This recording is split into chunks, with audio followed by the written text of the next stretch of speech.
people across the grand and mighty spectrums of time and indeed the multiverse. I am ImLJggi1JeA, and things have been not good.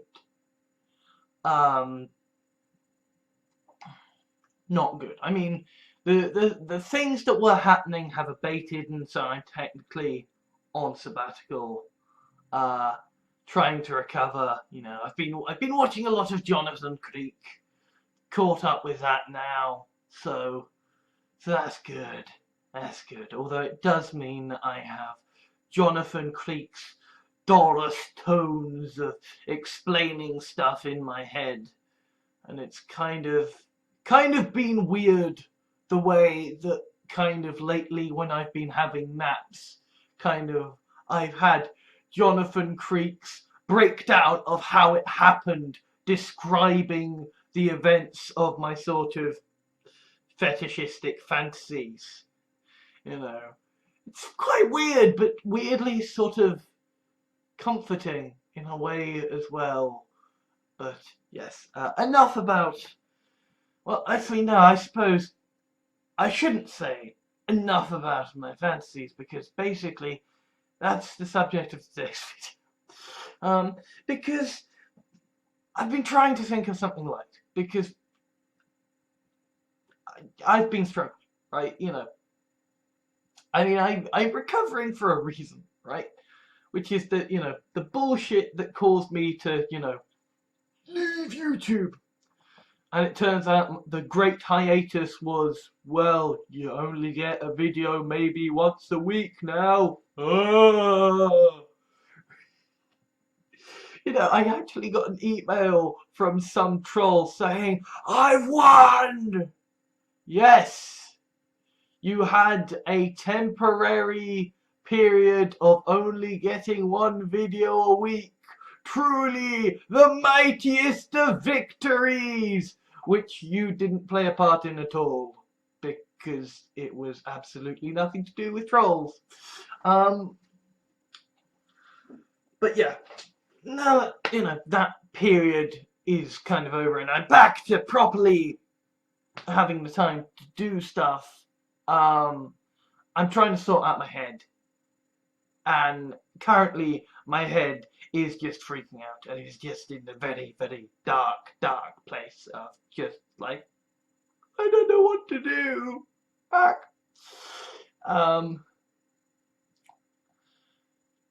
Yeah, universal credit is really not helping me, because I'm time tracking this, and so I've got clear evidence to prove my insecurities now about how impossible it is to claim universal credit.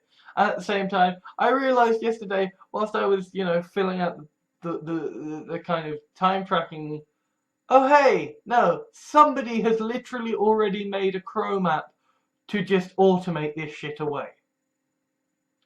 Like, not only is technological unemployment happening, technological unbenefiting has already happened, as in the hoops that you need to jump through to be able to claim benefits can already be automated away.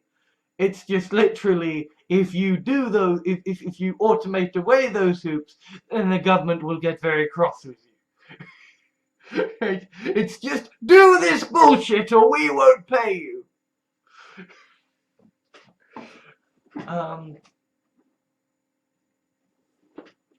So yeah, I've not been in a good place. Not been in a good place. But I've been watching Jonathan Creek, and so that's been fun. And yeah, I also, so many pretty girls in Jonathan Creek. So many pretty girls in Jonathan Creek. And I went out today to Guildford. And I mean, my mother was paying. She, you know, I was basically just there to kind of hold her bags, to be honest. But we did go into M&S, and I now have a nice pair of brogue shoes and a nice sort of messenger bag for when I go up to Sainsbury's, so that's nice. Although those shops are so expensive. But I have gone out into the light, the bright shining light, and oh dear God, there are so many beautiful women in the world. And I basically came home and was like, I may have to do a video on this sort of stuff because there are so many beautiful women, and I just, you know, I need something light to talk about, something that's not going to make people depressed because I've been depressed. I need something fun and frivolous. So yeah, I kind of asked what people thought of it, and basically the two women whose opinions that I most care about in the world both said, that sounds awesome and cool, do it. So yeah, today we are going to be talking about my thoughts, perceptions, and why I liked sort of women who generally have a lot demographically in common, but happen to have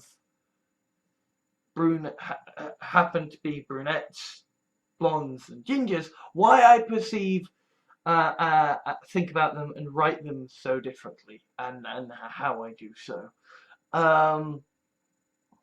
So yeah, in other words, this is at long last the kind of the threatened sort of flavors of sylph video. So before we begin, I would like to make clear that yes, people are people. Do not, on the basis of this video, have any assumptions about how anyone should be. Right? I am fully aware that, hair can be dyed, wigs can be bought. Also, like, there is a thing that crops up in a lot of my fantasies that basically they generally are. They're generally white British or white American women. The reason for this is that, I'm an English guy, and I'm white, and I know my history. So, I feel very, very wrong about, about sort of seeing, an Asian woman, or an Asian woman, or an African American sort of woman in a collar or a cage being owned by, like the sort of the tropes and conventions that when applied to white women within my fiction are a massive turn on. When applied to people who aren't white British and white American, then it becomes, then I'm more kind of like cringing and going, I'm gonna seriously, like, first against the wall when the revolution comes, comrade. I am so screwed, right? Like, I have this massive sense of just like, I know this is just, fetish fiction and it doesn't matter, and I know that, women are women, and so therefore, there is going to be a chance, however small, within, like, it's not like, all black women never have submissive fantasies. That's ridiculous what you're talking about. It's, and and so equally, I'm sure that there are sort of there may be indeed be sort of African and American women whose families or whatever were victims of the slave trade, and they're submissive and they have no problem with white nerds on the internet happening to have sort of submissive fantasies about sort of black people, right? I'm sure that it probably doesn't matter, but for me personally, whilst there are many women who aren't white British or white American that I think are flipping attractive and that are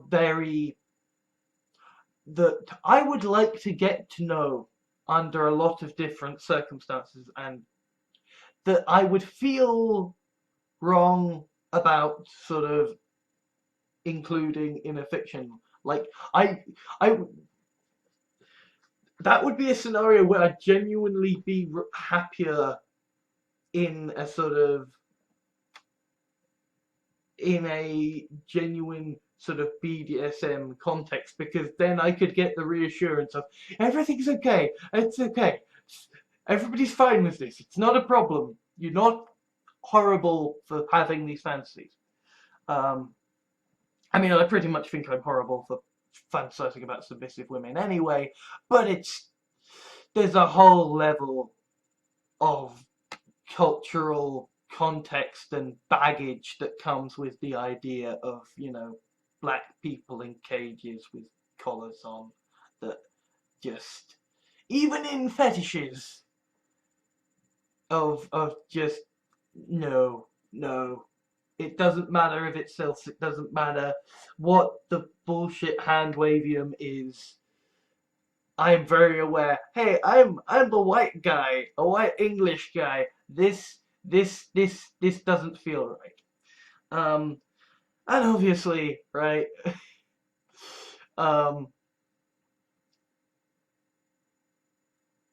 I think I had like two sort of trans people in my you know two original character sort of trans people who were submissives in my fiction from a different universe, and basically that one little bit of, hey, maybe I can include this in my fetish fiction, was kind of part of the whole great reason I'm a transphobic monster thing. So yeah, there are reasons that generally, like, the fictions I am going to be talking about are going to be about sort of white cis women, because it feels way too problematic to venture outside that. You know, I know white cis women who are submissive, right? Uh, it's kind of a little annoying, because it's sort of like it's just it's like, there is no way I can finish this sentence that doesn't make me sound like a douchebag, but basically just, I love them, they're brilliant people, they are good friends, but at the same time, it's, so close, so close, so close, but absolutely no cigar. Um, and I did not mean for that to sound as dirty as it did.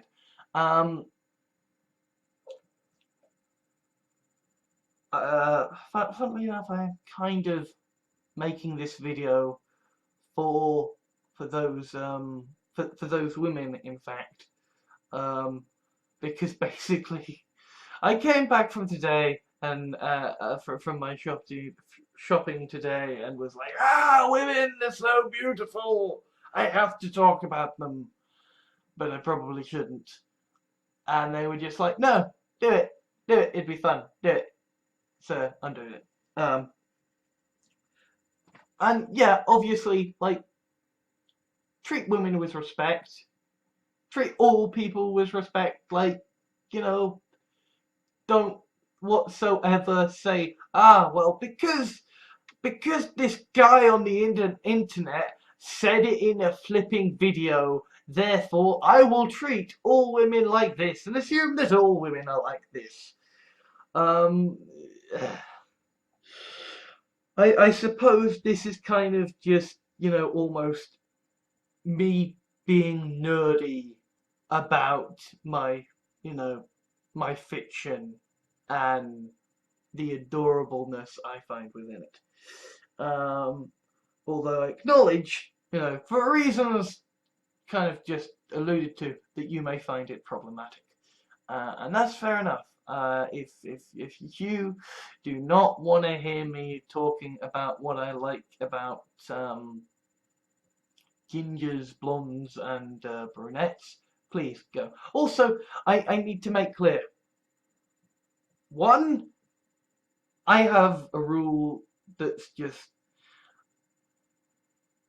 I like to be nice and clear about things. No one under the age of 20. Just not even like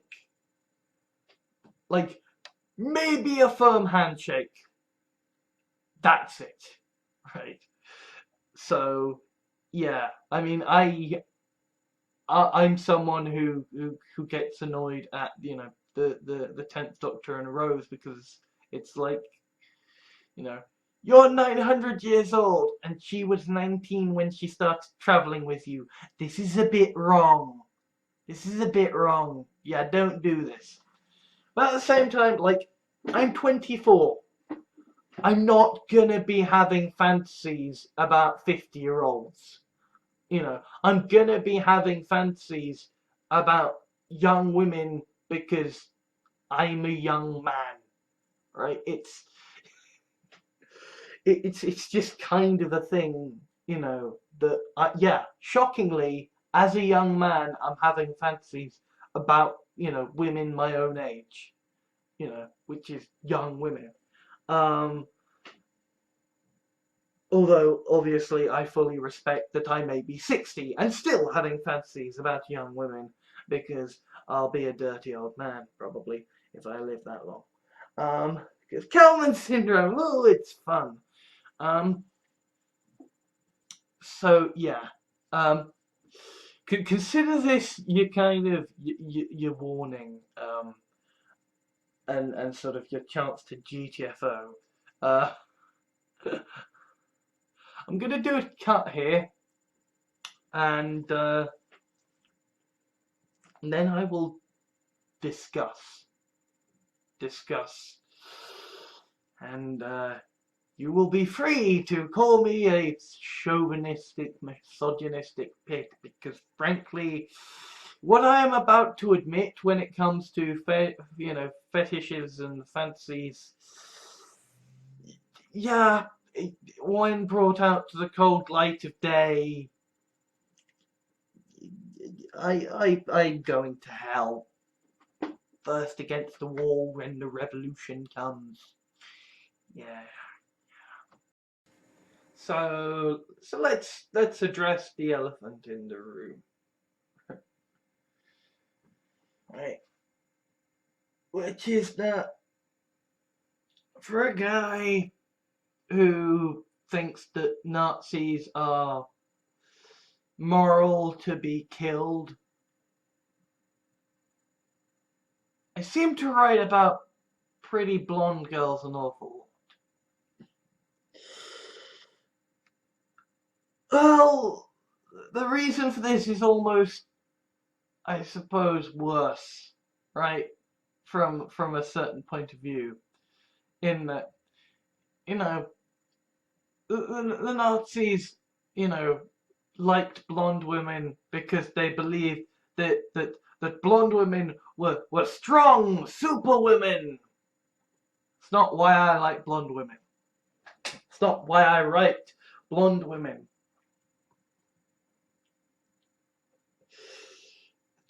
Oh, dude, you gotta know that my sort of my feminist leanings are kind of criticizing me here. They are they are they are they are constraining and sort of threatening me and going, don't say this, don't say this, bad things will happen. I but the caveats have been made. If you are here, then you acknowledge that I'm going to be talking about my own personal sort of views when it comes to fetishes and fancies, and like I would never in reality sort of actually see people in this way or treat people this way. But kind of in my fantasies,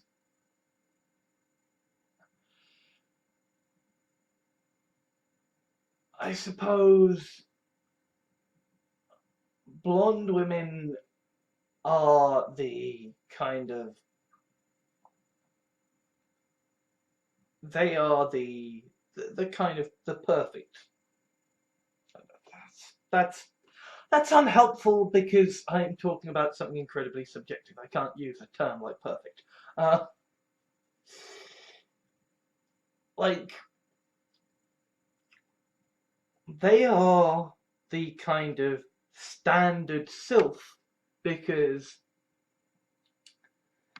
a sylph, you know, the origin story for them in the sort of the fiction is that they were designed to be the third way of survival. You know, that you have domination, you have bumbling around in the middle, and then you have survival through exploitation.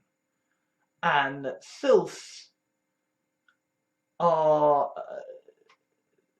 sylphs are designed to survive through being exploited. You know, they are the best soldiers, the best slaves, the best girlfriends, the best pets. You know, they are the best at everything that involves being told what to do, being dependent upon another, adding value to another.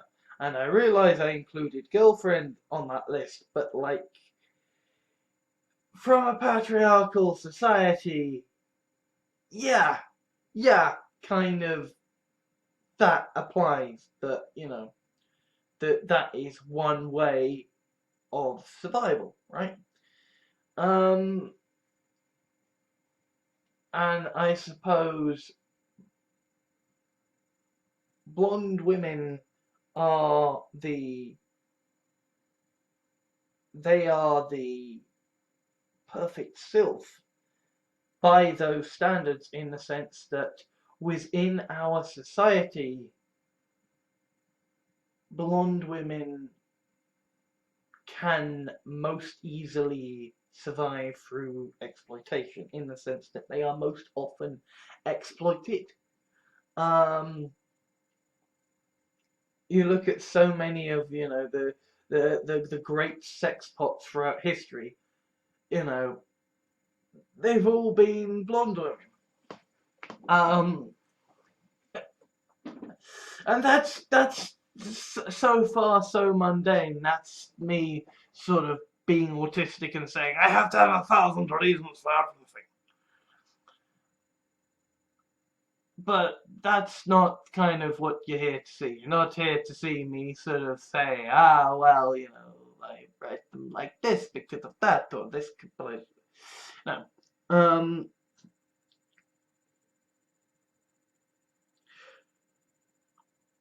blonde women, I think, within my fiction are seen as being the soft touches. That you know, there is this idea that didn't ever make it into the sylphs because I think it was kind of too too dark even for that. But the idea of sort of malleability, that a sylph is to a certain extent malleable in the sense that they can be convinced to believe and do things, right? I mean, I suppose to a certain extent this is just, every sort of distraction fic I write to a certain extent is a seduction story. And it's like, my sort of my aspiring feminist, side is like, no, but I must make sure that they consent, but at the same time, the fantasy is the kind of, the men or the women or whatever who are convincing them to do this are just that good, right? And so, kind of, malleability, that is the ease with which a person can be manipulated mentally, is kind of part. It's kind of an unstated part of the sort of calculations going on behind the portrayal of the sylph, right?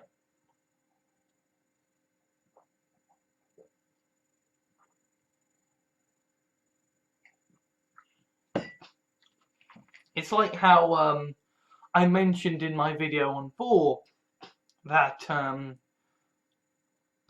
that for me, whilst I am someone who tried vegetarianism, but then basically realised I goddamn like meat, and so I very much realised that meat is fucking disgusting. I just can't help fucking eating it. And kind of, I want us to have either cultured meat dominating everything, or I want us to have enough fake meat everywhere that it's not a struggle, right? That it's not, you go out into town and, well, I'll have the pasta or the mushroom thing or the salad, or maybe the one thing that I can have, which is basically just corn sausages and a salad, right? Like, there really aren't many choices if you're going to be vegetarian, right? And so, as someone who loves the taste of meat, I can't be a vegetarian, but I do fully agree with what they're saying. So for me, I can't believe I literally just had to justify. I can't believe I just felt the need to justify why I am disgusted by the idea of eating people. But I did. I did. It's like how bloody Zack Snyder decided that Superman needed an origin story for why he thought killing people was bad.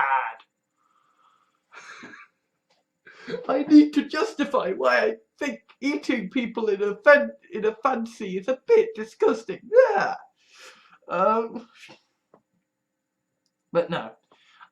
Funnily enough, I don't actually want to eat, eat women alive, and I don't actually like the idea of women being eaten. I think it's fucking horrific, and actually, one of my favourite books is World War Z, and in fact my mum is finally going to try reading it. And one of the most chilling passages of that book was effectively cannibalism under, arguably the most legit fair of circumstances, just because it's a fucking chilling and horrific thing. But for me, I write vor, and I like vor because it's about the submissiveness, right? It's about the idea that a woman or a man would be willing to do that. And so this idea of, you know, what's the idea that what's arousing is a woman's willingness to submit plays into things. And so this is, you know, where you get this sort of the notion of malleability playing into the calculations of things.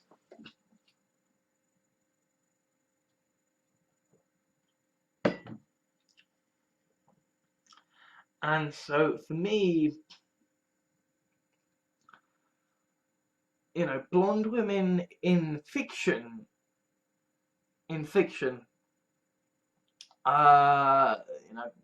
and fetishes, they are the most submissive. They are the most malleable, the most easily manipulated. They are, I mean, I suppose it's kind of relevant that I mentioned before in the sense that kind of, I suppose women within, blonde women within the sort of the worlds of my fictions, they're kind of like candy.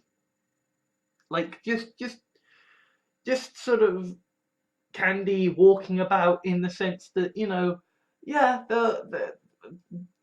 they've got lives, and certainly, like, you know, I like to write, you know, kick-ass women and what have you,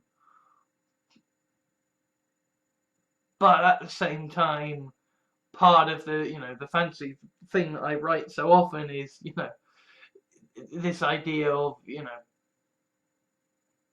you know, your great charismatic leading figure, you know, whether it be, you know, the Bamkirsch or whatever, the Bamkirsch or the Farshnik, whatever, that they can almost just walk up to any blonde woman and sort of have them willingly, you know, walking away with them, or whatever. That, you know, you can almost literally within, you know, this fancy fetish world, sort of, you know, bump into a total stranger, and, you know, a moment later they're sort of happily agreeing to be shrunken so you can eat them and swallow them whole. You know, like, that's kind of the sort of, I suppose,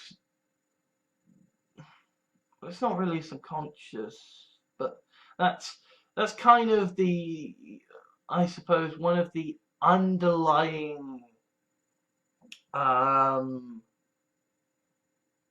sort of things I like about blonde women within the sort of the fetishes, and of the fiction that I write, that you know, and part of that is the fact that,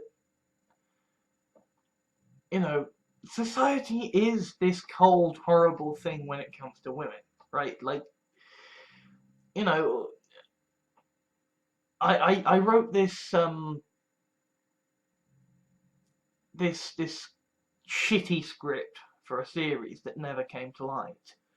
And I keep meaning to translate it, but like to translate it and transcribe it into a sort of short story format or whatever. But every time I find myself stopping because it's so cold-blooded and it is so evil, right? Which is saying something, considering, you know, that I've been writing an awful lot of vor lately. Um, but the, you know, it's literally founded in a world where the Farshnik created a conspiracy, and the conspiracy is that it's okay then, and that basically women are raised to be and are expected to be sylphs. And, you know, obviously, you know, seeing as this was way too dark for me to actually port over and rewrite, although I've tried to. I mean, I think I wrote episode 0.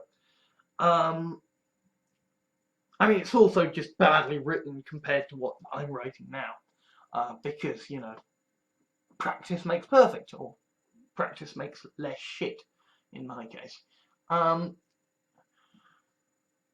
But, you know, you can almost, whilst the conspiracy isn't there in any of the other fiction generally, you can almost see how it's there in the world as we know it right now, right?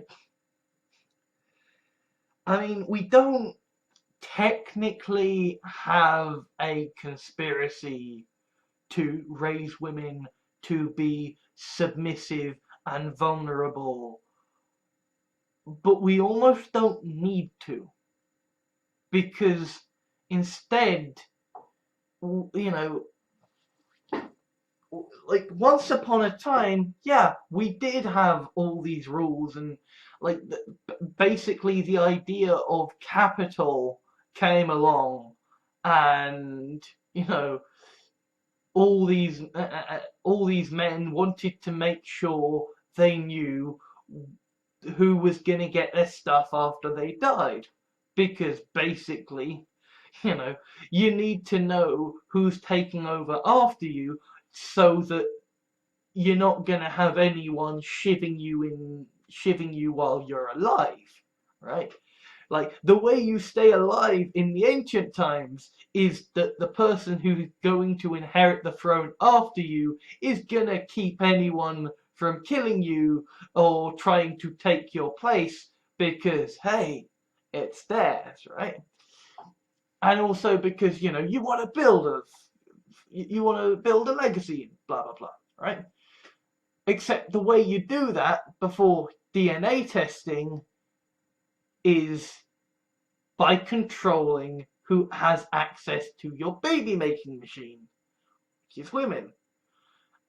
And so, kind of from that sort of, you know, cold, calculating, I can only have wealth and survive if I control women, you know, from that foundation, we now have a capitalistic society that, yeah, okay, you know, there are female CEOs, there are female prime ministers, there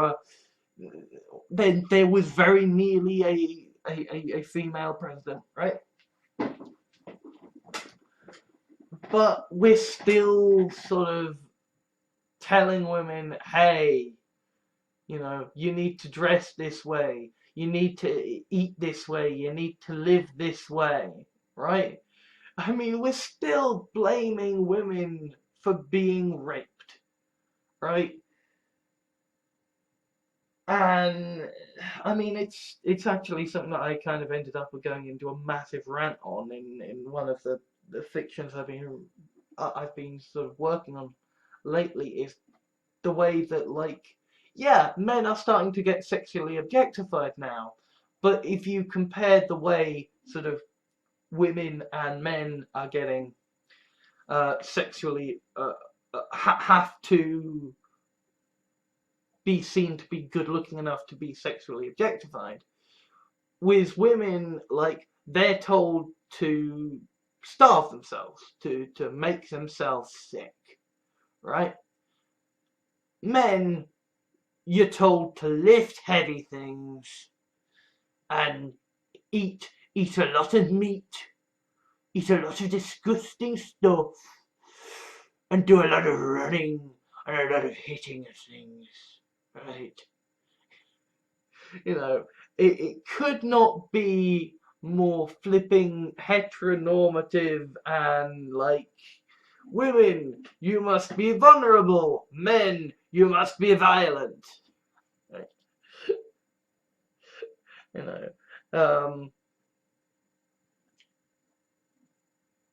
and I and here's where I sound evil.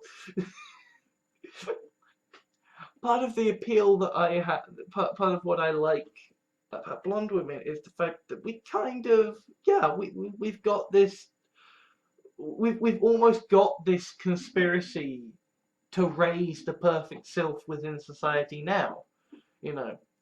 I mean, it's like when I was going out into town today, and I was very glad that it was so bright I was wearing sunglasses, because I felt a lot less like I was going to make people uncomfortable by, sort of accidentally glancing in the direction of people and realizing, hey, these are very beautiful blonde women.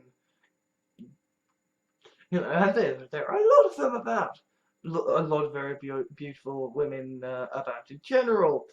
And, you know, on the one hand, I'm very appreciative and I'm very aware that, oh, yes, the women are doing this because they want to please themselves. But, yeah, but also at the same time, the reasons that you do this stuff, the reasons that you think this stuff makes you look pretty is because, you know, the people you think are pretty and the fashion designers who told them what looks pretty, even if, it's so many chains until you get to a point, you do get to a point where basically the reason why all these women look this certain way is because a man said, yeah, we'd like it if you dress like this. Right.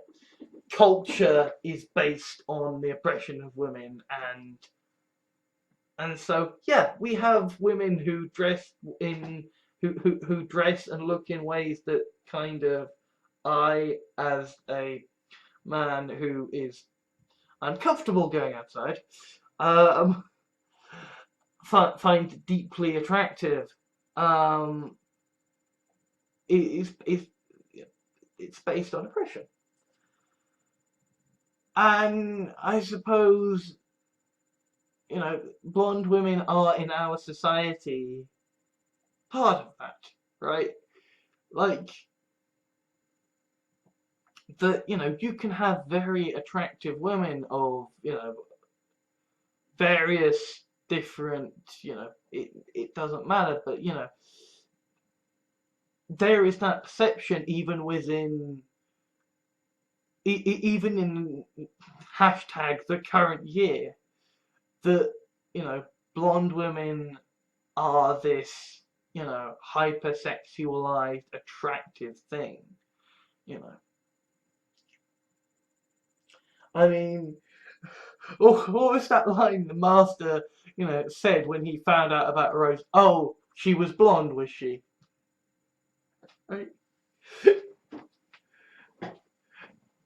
And that was a gay guy, you know, writing Aliens in, like 2006 or whatever.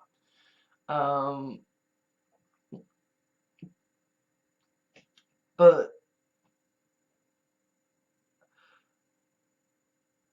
it's even in like the West Wing and stuff of just, you know, that.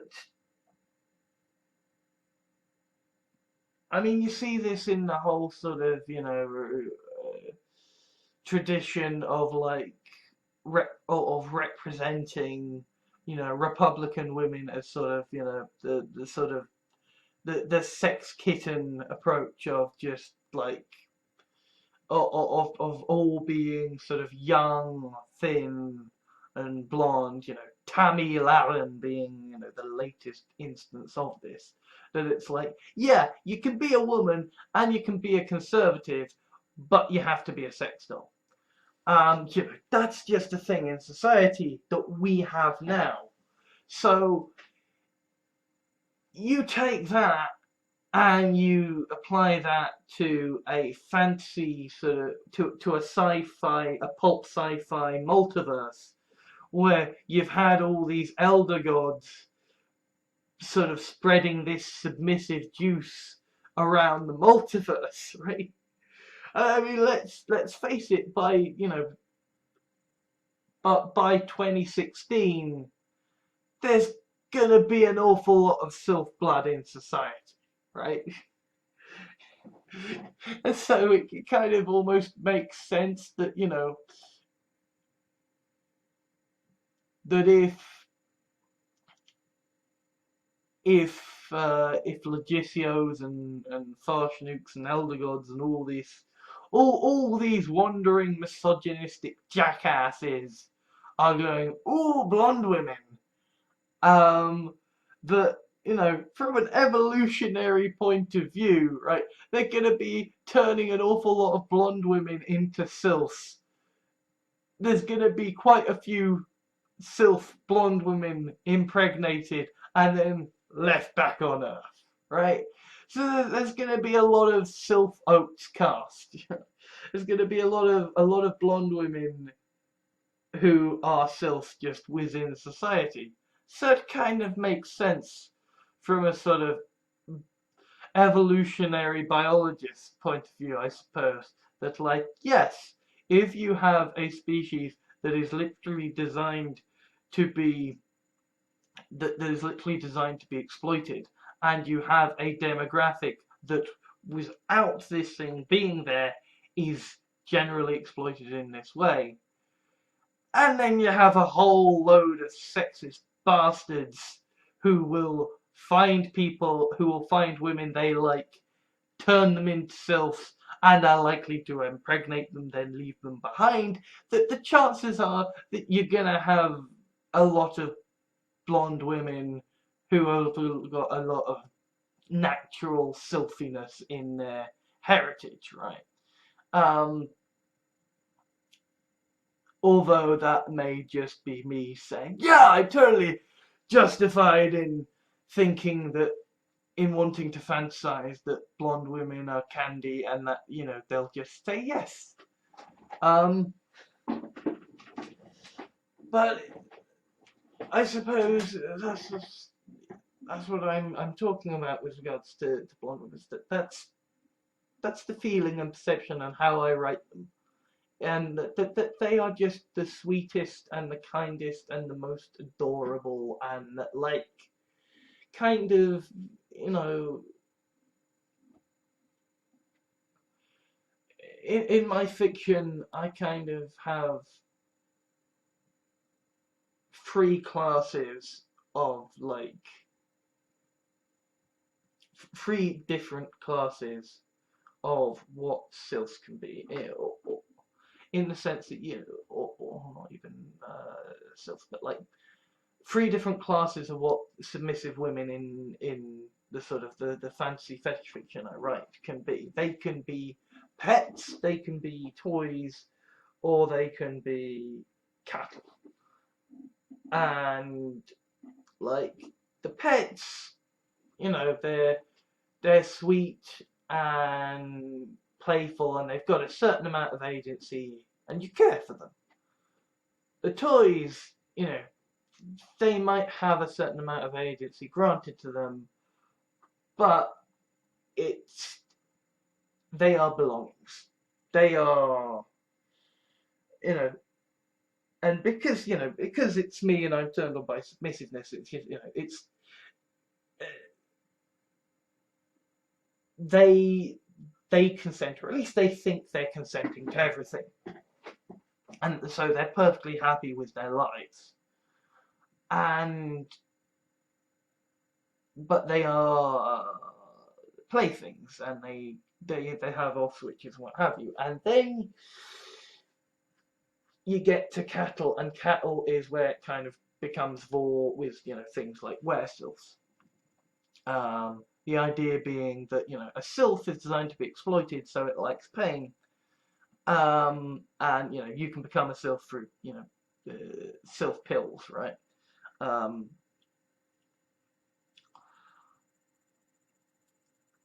Through these chemical compounds that are made up of bullshit stuff.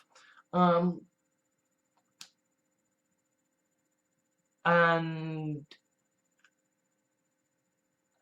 a were-shark is a creature within my fiction that can, you know, survive almost anything, right? You know, like, they have three different hearts, you know, the heart of a wolf, the heart of a shark, the heart of a person, a human, and they can transform into those three different forms, or the combined were-shark, right? And they only need one part of one heart. They only need, you know, one heart valve to beat for long enough to repair the heart, to then from there entirely grow a new body, including a brain. And the idea is that sort of they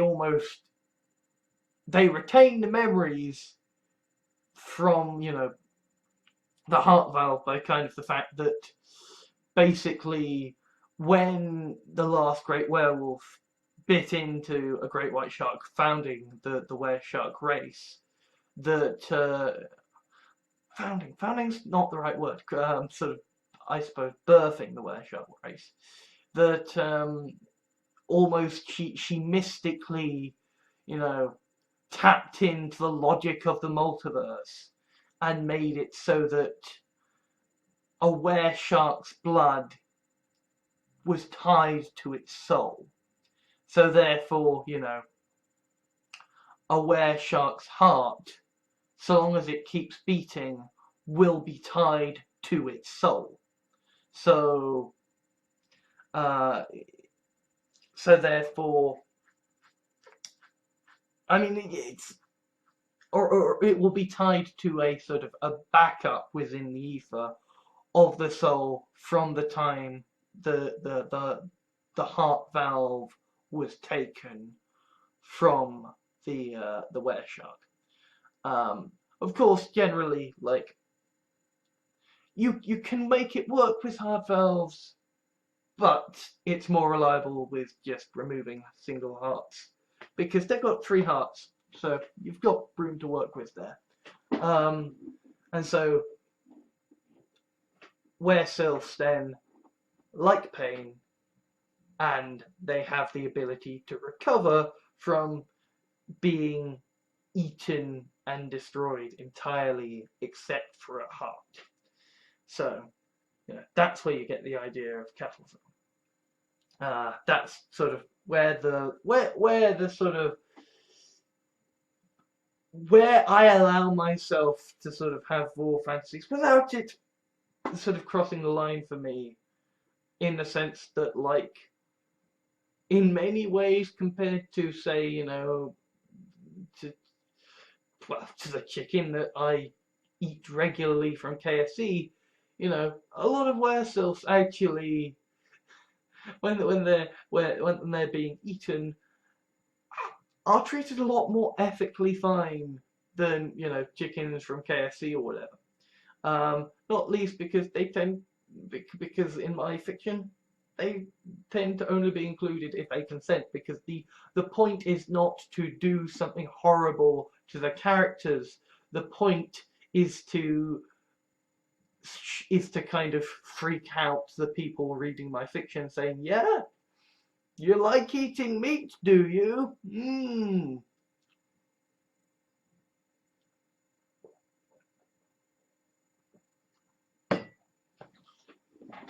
And as I say, for me, the 4 is all about the submissiveness anyway, so of course they're going to enjoy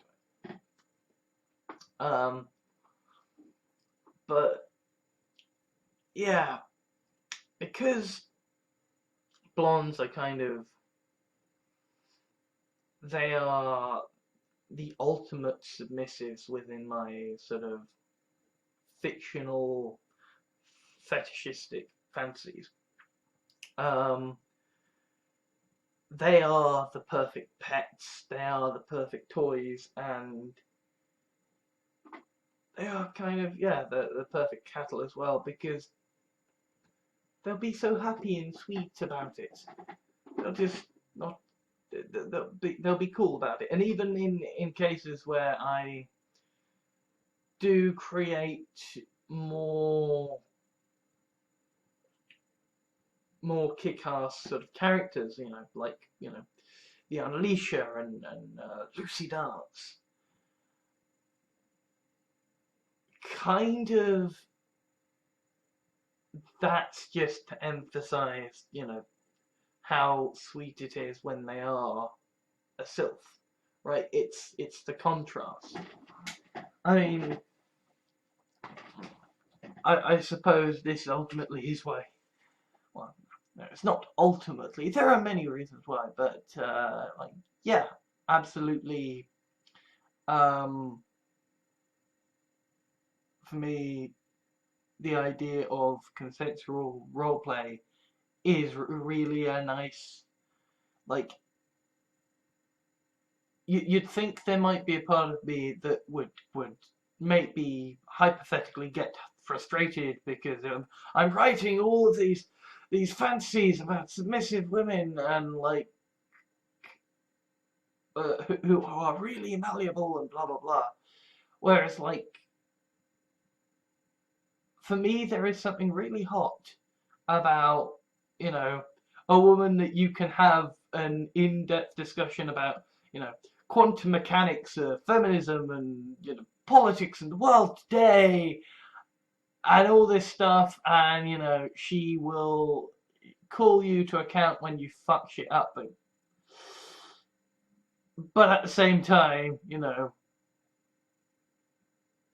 if things go well, she might decide that she likes you enough and wants you enough to uh, have you tie her up or whatever. I don't actually have any sort of BDSM roleplay fantasies of what I would want a partner to do, because for me it's not so much about what I want people to do so much as it is about the idea that they want to do it. And the idea that, a woman can be strong and badass and do all these things and then go and be really sweet and submissive and like want to be bound up or whatever. That's just adorable. And so I suppose where you get sort of strong, badass blonde women in my fiction is, partly a subversion, partly because, I am, I occasionally think maybe I can call myself a feminist. And so I tried to make that work in my fiction. Um,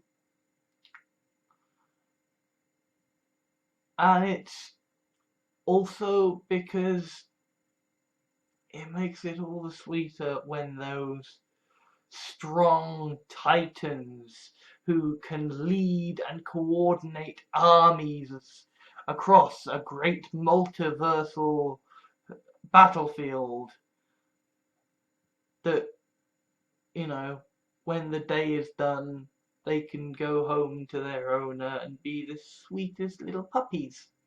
And yeah, yeah, I have now talked for 40 minutes on blonde women. Oh God, I'm totally going to be one of the first against the wall when the revolution comes, aren't I?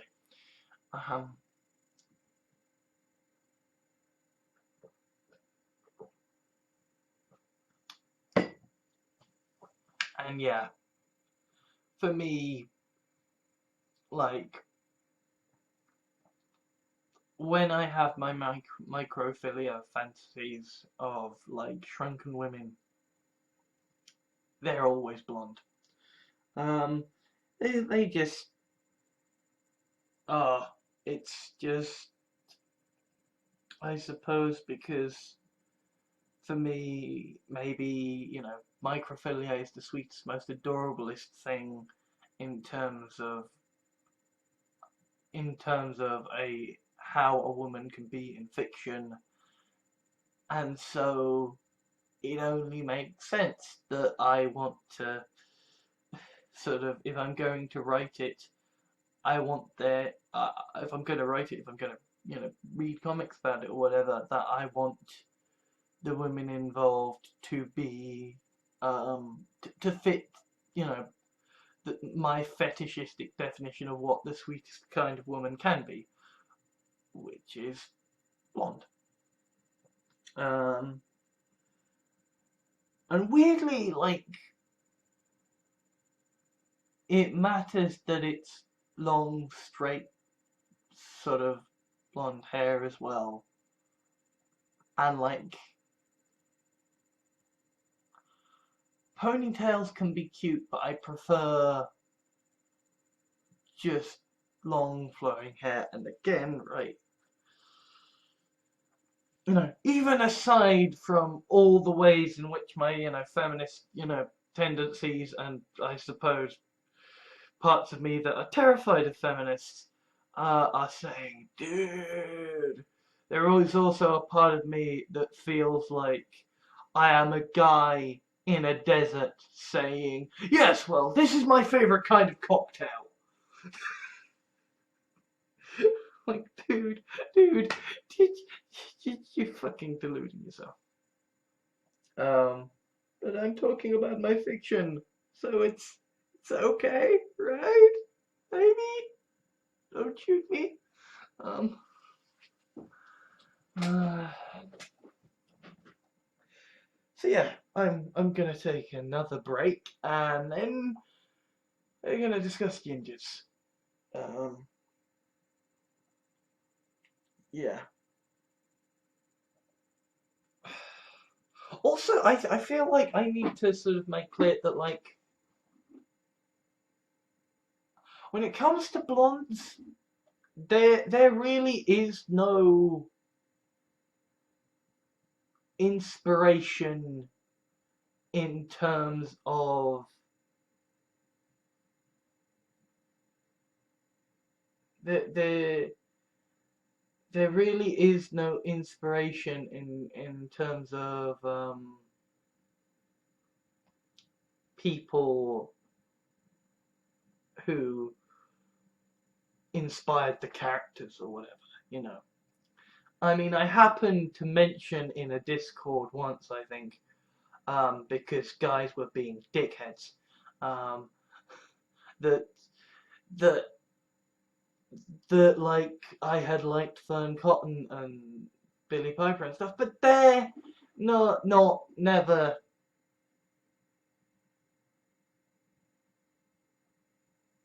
No, no,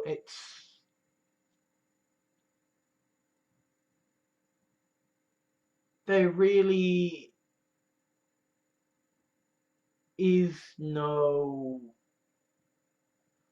sort of origin, I suppose, for why blonde women, why I see them this way. I mean, I suppose to a certain extent, it maybe could just be sort of some arbitrary thing, or societal or cultural, or maybe it's like the fact that, you know, in in society, sort of, well, not society, there is this thing of, like, you know, once you've decided something is important, you see it everywhere. And I started this for myself when I created when I decided I was going to be a writer. I decided arbitrarily that the number 7 would be important. Hence, you know, the septagonoids, you know, the 7-sided console of a seghat. A seghat being called that, incidentally, because it is a septagonally systemic green nothingness habitational transcender. Um, Mangling of words to get an acronym that sounds okay. Um, you know, the pantheon of the 7, stuff like that. And I do genuinely find myself going, oh, it's number 7. Oh. So maybe it's just something like that. That's like, you know, I just happened to arbitrarily say, oh well, I'm gonna write that character like that or that character like that. Maybe it is just some sort of socio-cultural bias that it's just like every time I write fiction in my, and I'm picking a kind of look for the characters who are going to be sylphs. I so often go for blonde women, and kind of over the years I have accrued this sense of almost flavors of behavior and personality to the different white women with different colored hair. Um, but there we go. Yeah, now I'm gonna do a cut and we're gonna talk about ginger wine. And yeah, see you after. So yeah, um, you know how I just said that, hey, blonde women, there is no influence. That is so not the case with gingers. It's like how you can trace my love of shark films back to one event, to Jaws. You can trace my love of gingers back to one woman, Karen Gillian as Amy Pond. Um, I still find that that character was completely and utterly adorable. Um, and it has marked upon my psyche. But it's not just Amy Pond, right? Although clearly, anytime I write about a ginger called Amy, yeah, yeah, that's me basically writing Amy Pond, because damn it, she was so amazing. Um, or maybe it's just that Stephen Moffat basically writes the kind of stuff I would like to write. Um, uh, but it's more than that. I mean, apart from anything else, Kirsten Dunst in the Spider-Man films. I mean, as I understand it, she was going through some issues at the time, so you know, not not great. You know, problematic films are problematic films, in shit that's going through them. That's sort of another example of kind of just really sweet character, but like I suppose maybe this is where kind of the imagery thing comes into it. Like the thing is, I am a cold rationalist, right? I should probably stop doing this because I'm wearing a white long sleeved shirt. So when I do this, it kind of makes it look like I'm wearing a straitjacket. But yeah, I'm a sort of very rational guy who sort of believes in science and what science says is possible, and sort of scientific consensus and what have you. I believe in the scientific method, and at the same time, like, I own a tarot set because I find it interesting. And, like, I've got this great big, oh, hand still duff from when I sort of, well, basically, my mattress is on the floor. The reason it is on the floor is because the bed that was bought was too cheap, and I'm huge, so I broke it. So at the time I was buying the bed, I basically did what Donald Trump is telling the American people. Oh no, it's okay. I'll pay for it now, and then the people who I want to pay will pay me back later, and they didn't pay me back later. But when I was literally walking out of the store, having paid for the bed that broke, and it's not why I'm now sleeping on the floor, I tripped and I fell and I reached out to grab with my hand, and I basically fractured it, and I had to have a cast. Well, not a cast, but a sort of a splint. And yeah, I think effectively that because I'm huge and the bed's on the floor, that clearly I must have fallen. Well, not so much fallen as gotten into bed, which requires falling because big, and in the process of which landed awkwardly on my hand. So yeah, I can't lift my hand. But I have got this book, the Illustrated Signs and Symbols Source Book, which is relatively well thumbed. I can't actually show you pages because my hand's a bit tough, but yes. I'm an atheist who is interested in magical shit, despite knowing and thinking sincerely that it is just bollocks. You know, I studied mythology at university and I got an A in it, because I'm just interested in this stuff, and so I suppose symbolically it makes sense that, like, you know,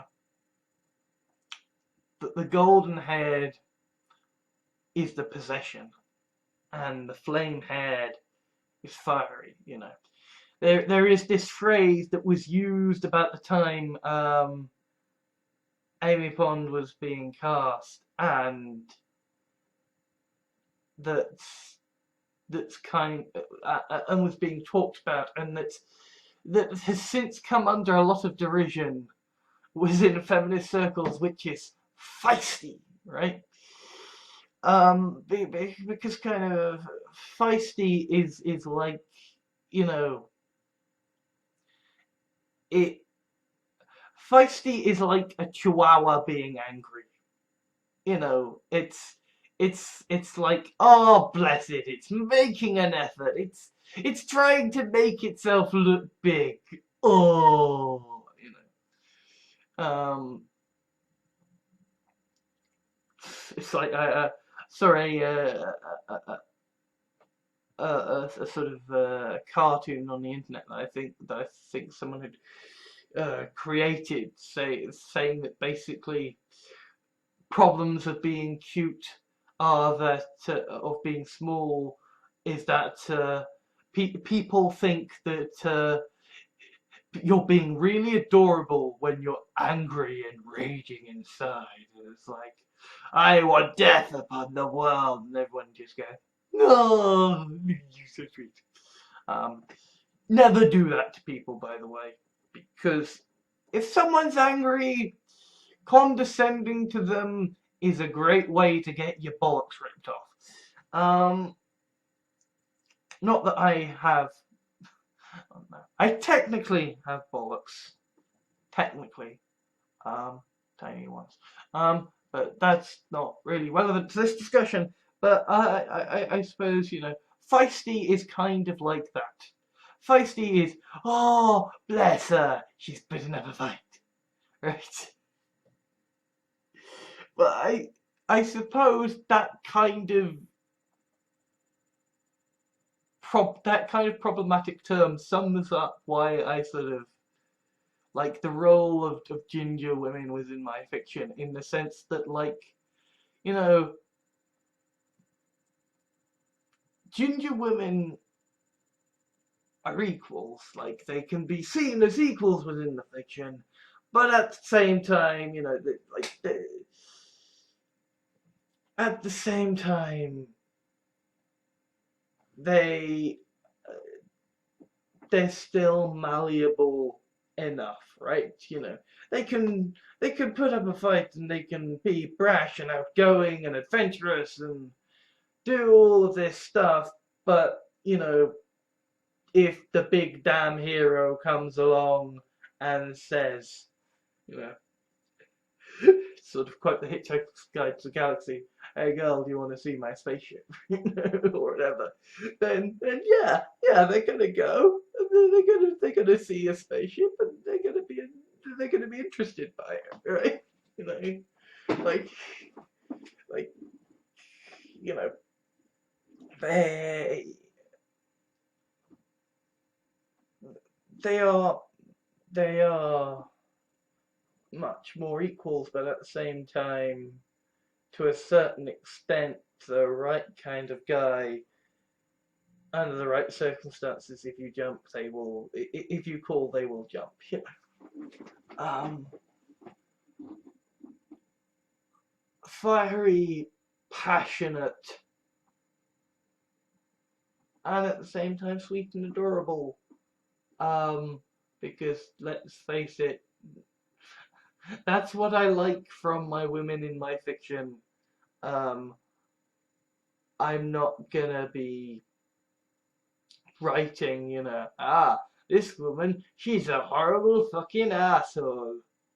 Although I suppose there are people who would say, hey, you know, Karen Gillian and as Amy Pond and Kirsten Dunst as Mary Jane in Spider-Man, they're bastards and evil and nasty and bleh.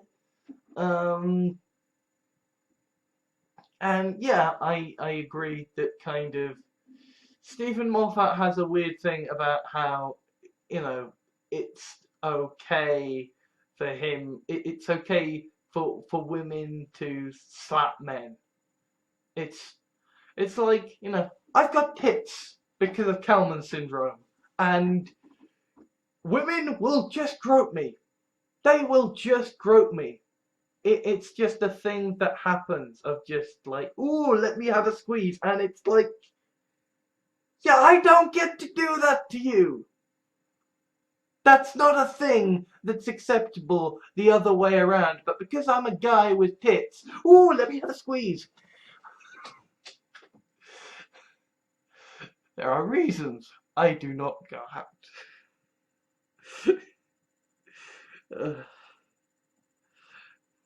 Yes, I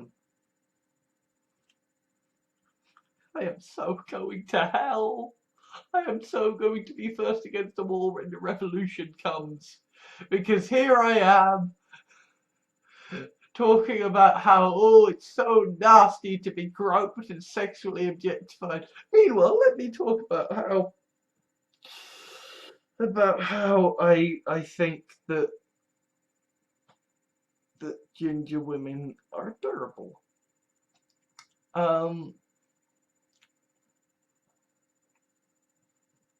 I don't need to blow my nose. So yeah, I suppose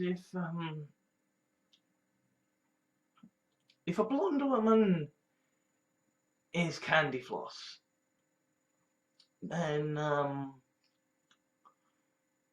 ginger woman is a chicken tikka masala. You know, a lot more substantial, a lot more of a kick to it. There's a lot more to chew over there, a lot more interestingness there, and depth of combination, but at the same time, it's reliable enough and mild enough to be a pleasant, semi-regular experience, right? Although I suppose if I were going to have if there were going to be women in my fiction who were spicy, who were um sort of, I suppose, predatory, um then they would be likely to be ginger. Because kind of, I mean, I suppose to a certain extent, yeah, in the very latest fiction I've uploaded, the the the pink pill, which of course the moment I released it, I just knew, like, the Nazis have had a field day of just like, "Ugh, the pink pill, he's going to take the red pill soon." Actually, fun little thing of lore. The pink pill is actually the one with the shrinking built in. The red pill is the pill that turns you into a weresylph. The pink pill is the weresylph one, but you shrink as well. So, yeah, yeah. The red pill in the multiverse of my fiction is the pill that turns you into adorable cattle who likes to be eaten alive, um, and is also kind of immortal and ever young, and can be mass produced through careful cutting. Um,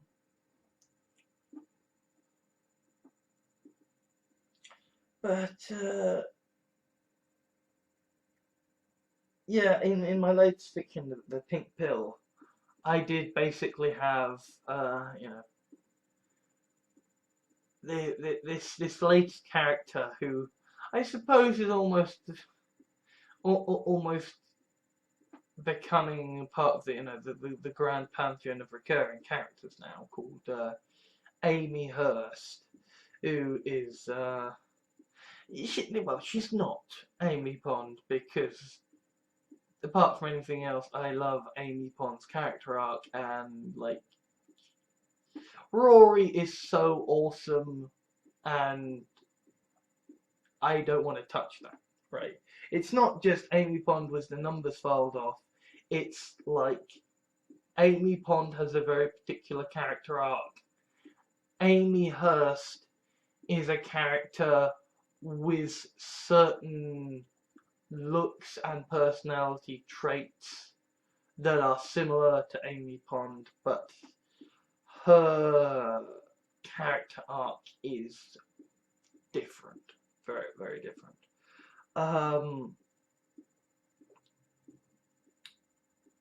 And yeah, it's her kind of almost taking the candy of a blonde woman, and that's the latest fiction that I've wrote. And yes,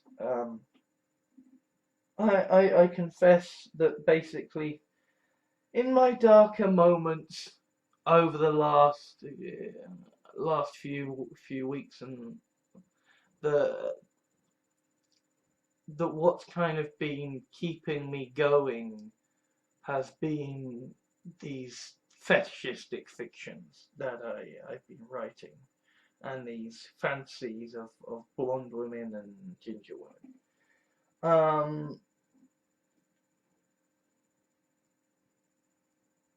And also, I suppose, like, I mean, maybe it is just, you know, a holdover from, you know, I suppose, the trope codifier or whatever. But there is a deep association for me with, like, Scotland when it comes to ginger women in the way I portray them in the fiction, the way I perceive them. You know, it's got that same kind of pride and sort of raucous willingness to stand up and, you know, fight, but also at the same time, when all is said and done, right, I mean, granted, we're probably about to see Scotland leave the United Kingdom, but, you know, throughout the large majority of our history, yeah, Scotland has been very proud about its people and its culture and its independent spirit, and it's been willing to fight and to die for it. And then one way or another they end up back in the Union anyway. So yeah, I suppose that kind of part of it. Oh, I'm so going to hell for this. Oh, fine, that's fine. Fact that I view women with different coloured hair differently, I will burn in hell.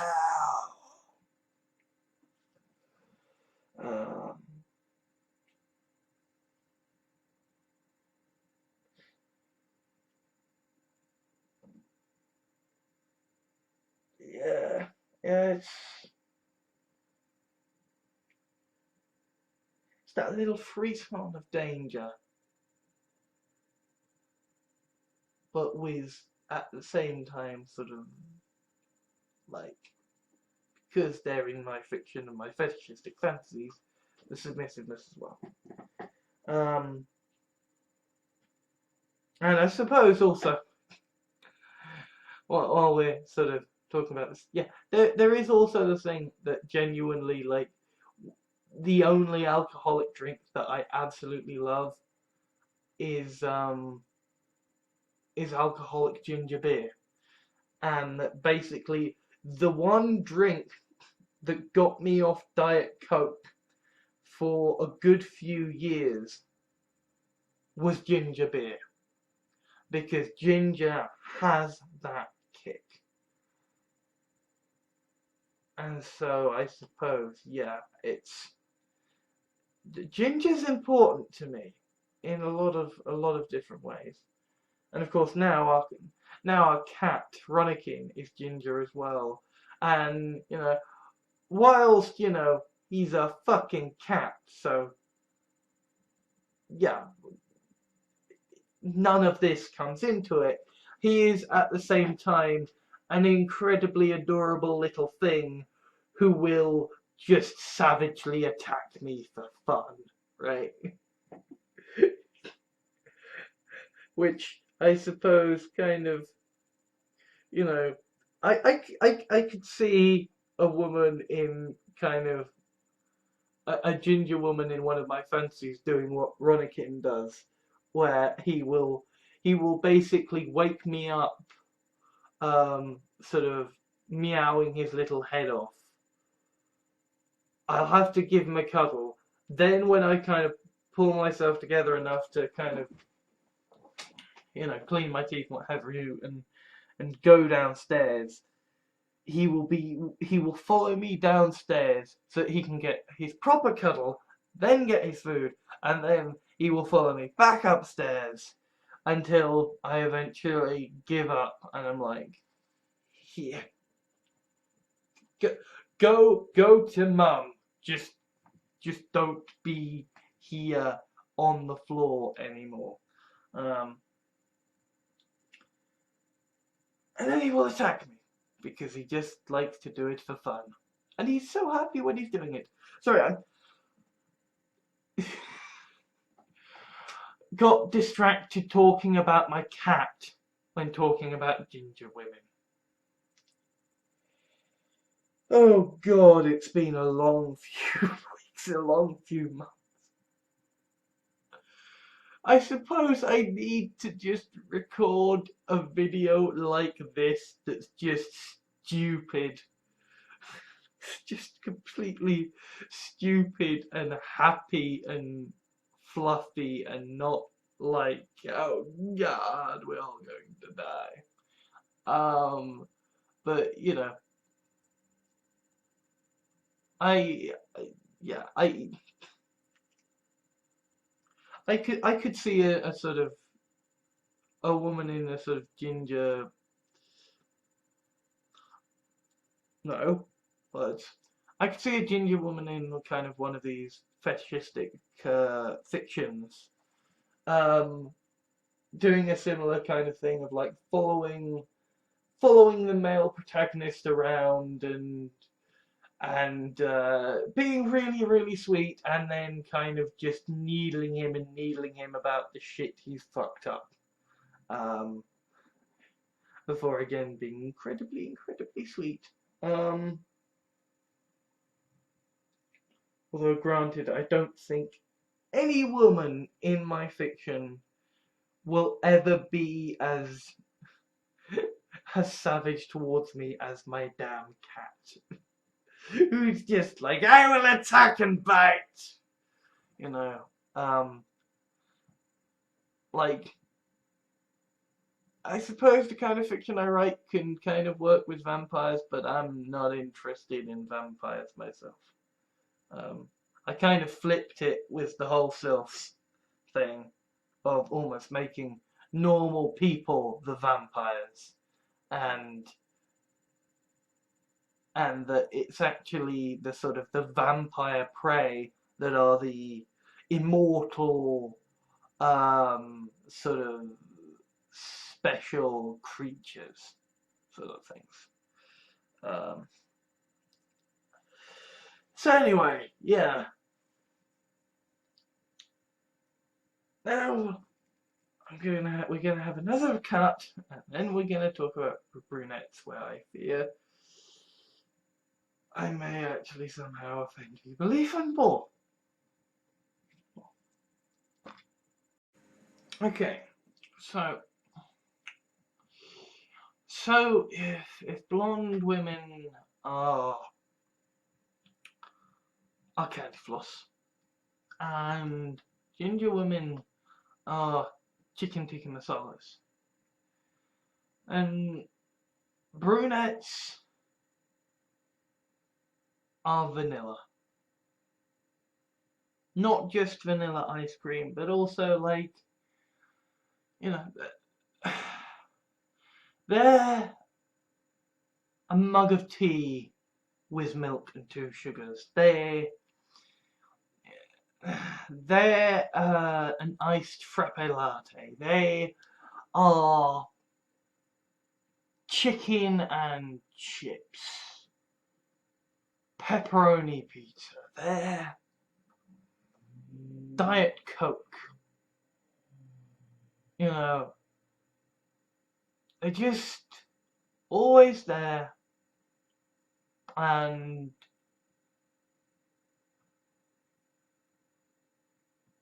it's not a big thing. It's not a bad thing. It's just they're there.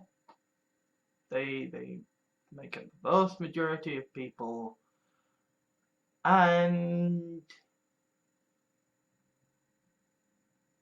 they're lovely, right? It's you know, I like vanilla ice cream. You know, I'm more of a Tetley Redbush kind of guy, without any milk. But you know, I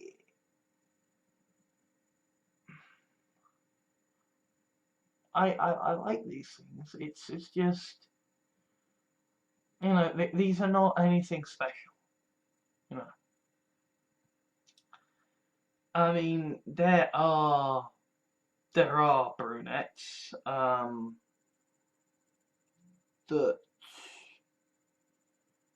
that have made me feel like they are something special. Sorry, that sounds way too egotistical, I suppose. Like, yes, they made me feel like that. There are brunettes that I have felt something special for, like, they didn't even know I existed. Um, Although I suppose, yeah, um, everyone I've ever dated has actually been a brunette.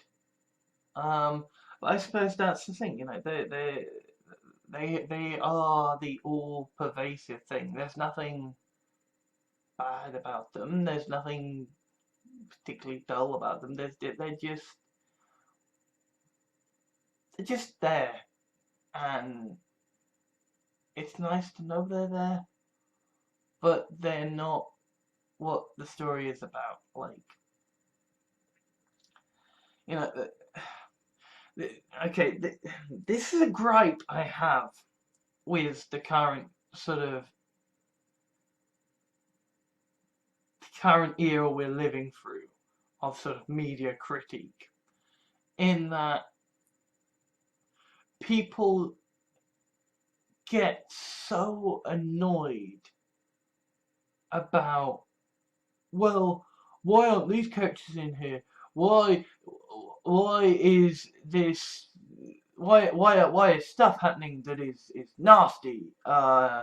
And why is it so unrealistic when it's doing this, that, or the other? And it's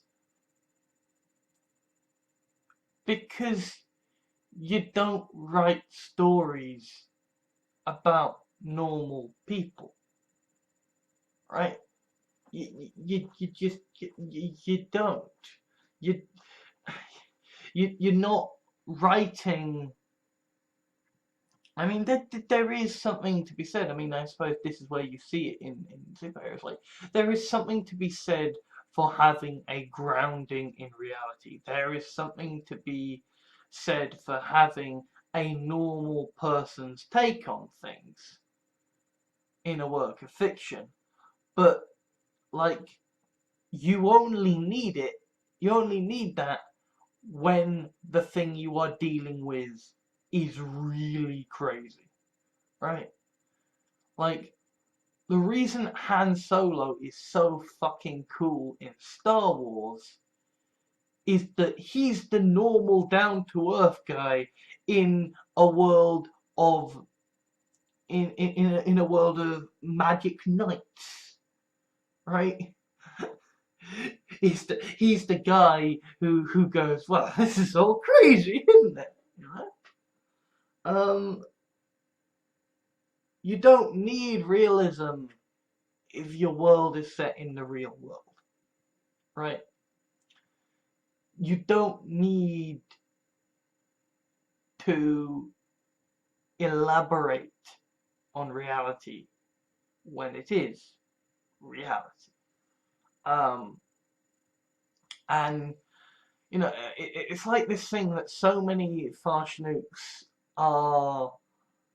So many Farshnooks are kind of, the crazy, sadistic, psychopathic, misogynists, or they're the brave heroes or whatever, because the idea is that any good man who would, like, again, I need to explain something here. Basically, the Farshnook is this great eldritch thing that was like logic formed before the multiverse even existed. You know, sort of eons passed before he even had enough ability to kind of blink and stuff like that. But then basically he absorbed the soul of this desperate woman whose soul ended up lost in the void of the great nothingness, which is where the multiverse resides. And that basically gave him an obsession with women.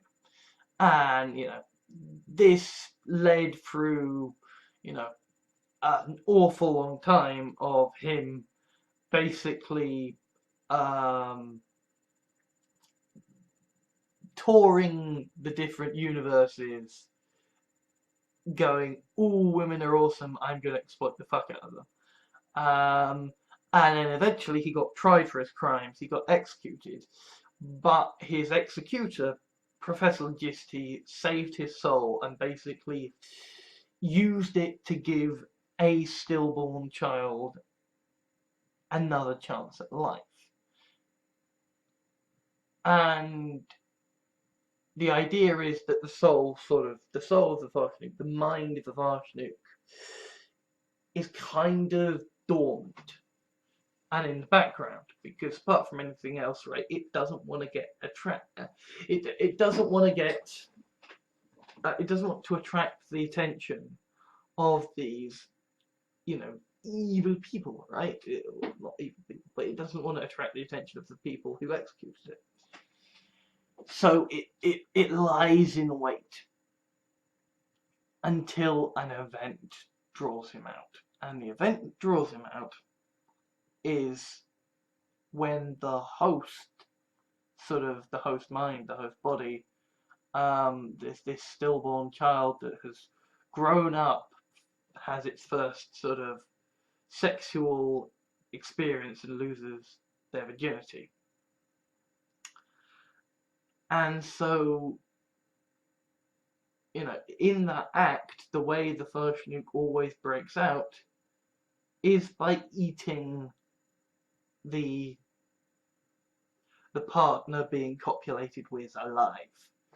And so the idea is that kind of, stories are not based around Farshnuk's who had that happen and then called the police immediately and said, "My God, what have I done?" Right? Stories are made of Farshnuk's who ran away and hid and began to sort of work out maybe a little bit of who they were until finally they were ready to, stand forth as the monster who fights monsters. Sometimes the realistic thing to do is the least realistic thing for a story to do, because stories aren't about realism. Because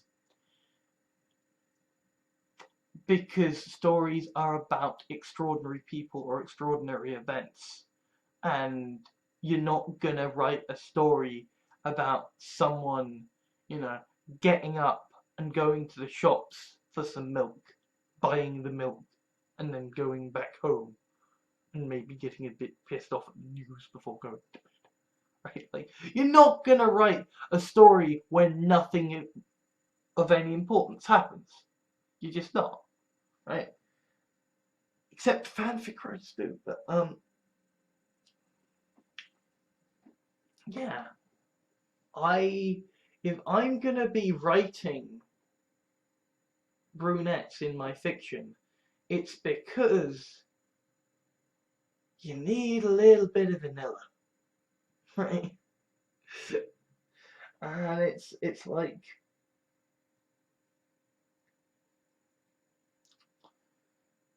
occasionally, I suppose this is how, curries work, right? If things are getting a little bit too spicy, they add in some cream and, sort of mellow stuff out of it. And it's like, the brunettes are they're the average people that you throw in to kind of add some shade to it and like cool things down a bit, take the edge off a bit. And I mean, it's stalled. It's stalled like hell, and I'm not sure if I'll ever get this done or ever publish what I have of it. But there is this story I've been working on for a while called Worst of Dawning, which features within it a kind of ersatz of Clara Oswald.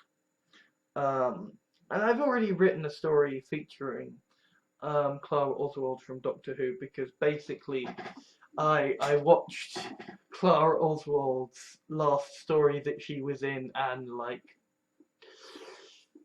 I was way too inspired to write something, because Stephen Moffat basically said, and then Clara Oswald goes off in a TARDIS as an immortal, ever young, bisexual, looking adorable as heck in a cute waitress outfit with an adorable an adorable bisexual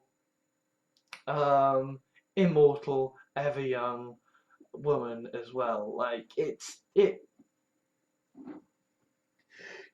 like he could not have made it more kind of like, and then they go off and have happy sexy lesbian fun times if he then said, oh, and doctor, what's all this oil you've got lying around? Oh, these buckets of lube and all these handcuffs.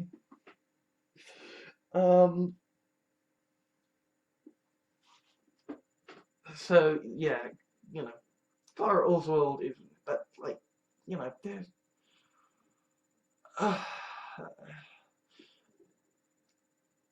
like I could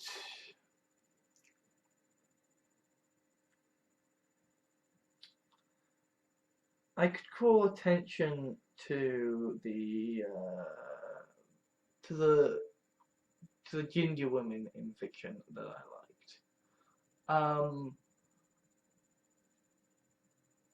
I can't really call attention to the blonde women in fiction that I like, because there are so many. But I really, really can't call attention to the brunettes in fiction that I like, because so many. Just so many. I mean, Liv Tyler in The Incredible Hulk. For one.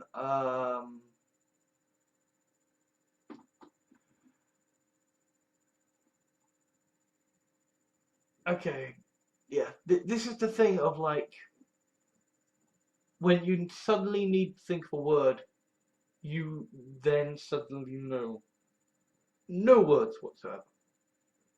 And so I'm like, yes, I will think of brunettes, and my brain's just gone. There have never been any brunettes in the history of the world. What are you talking about? Despite the fact that I am fairly certain that I watched it.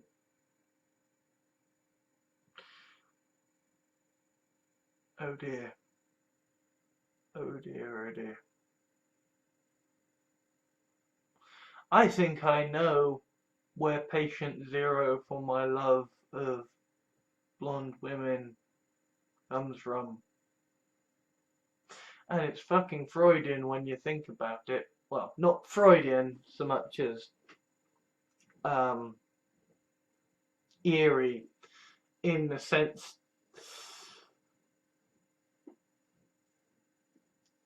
you know how I said Project Zero, kind of patient zero for kind of the trope codifiers for ginger women and brunettes in my fiction being certain ways, came from the work of Stephen Moffat. I just remembered what probably would have been the first instance of a blonde woman impacting on me came from.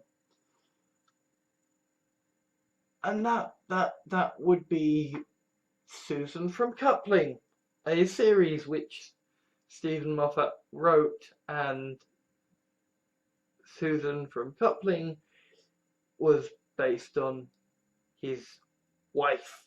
So, yeah.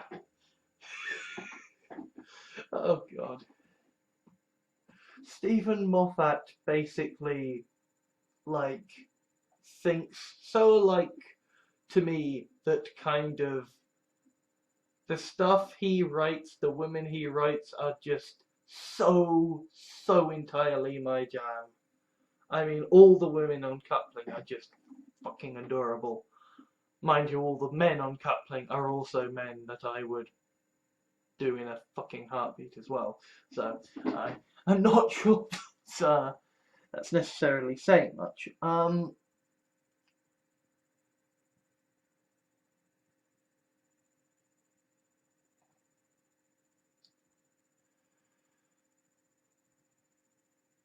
Although, yes, that is the other thing. 2 pints of lager and a packet of crisps. I know for a fact that during the kind of the year out, I watched so much of that. Awesome, awesome, awesome show. Damn it, I know what I'm gonna have to watch next. I know what I'm gonna have to watch next now. I do.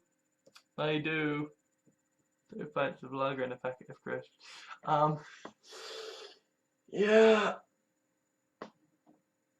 that's one fine ass show.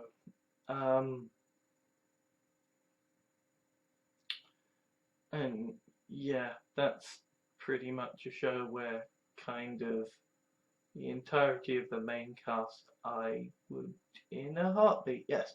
But never mind.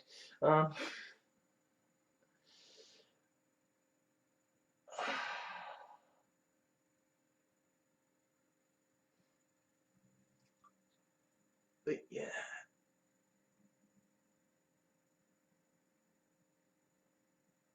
I mean, the thing is that, like, the thing you've got to realise about me is that because I've got Kalman syndrome for basically the vast majority of my life, like literally up until 2 years ago, I didn't have testosterone.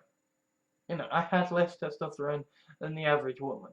So right, like I had fetishes, but I didn't look at women the way I now do.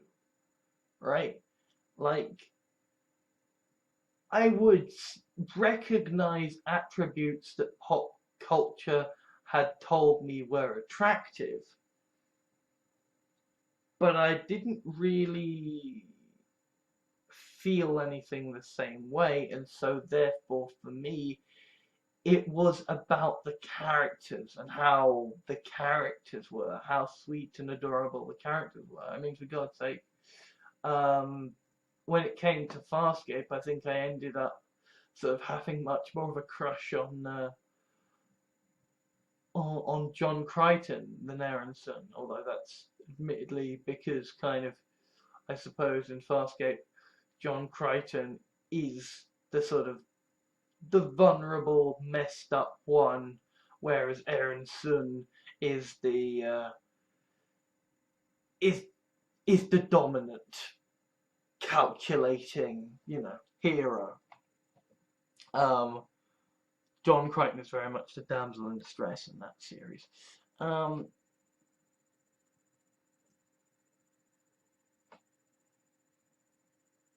yeah, for me,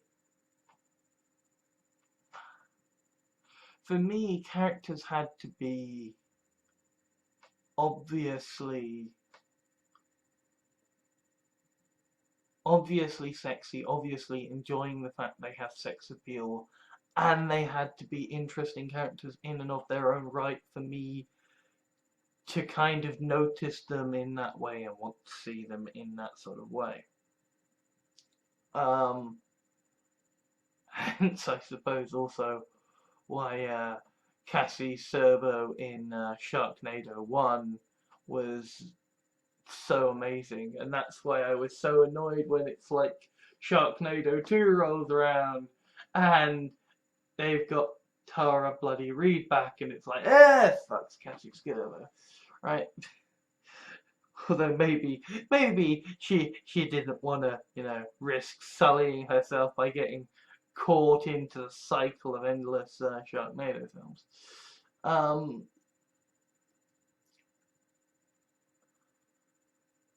Yeah, it's I don't actually. Yeah, see, this is the thing. I write dirty stuff. I get off on kind of depraved fetishistic ideas. I don't look at people that way. I just don't. Right? Like,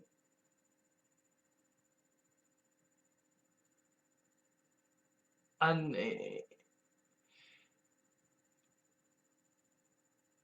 know, I think the closest it comes to that is the character of Amy Pond, but that's because that's like, I mean, okay, yes, you know, Sylph stuff's a bit fucking much, but you know, Amy Pond is a character who is very front and center about her sexuality and is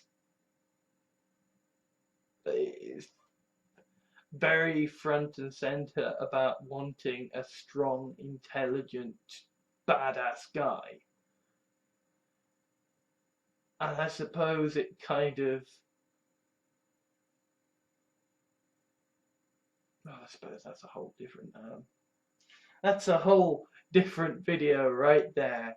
Is kind of the discussion of sort of what a man gets out of sort of porn in terms of being objectified himself.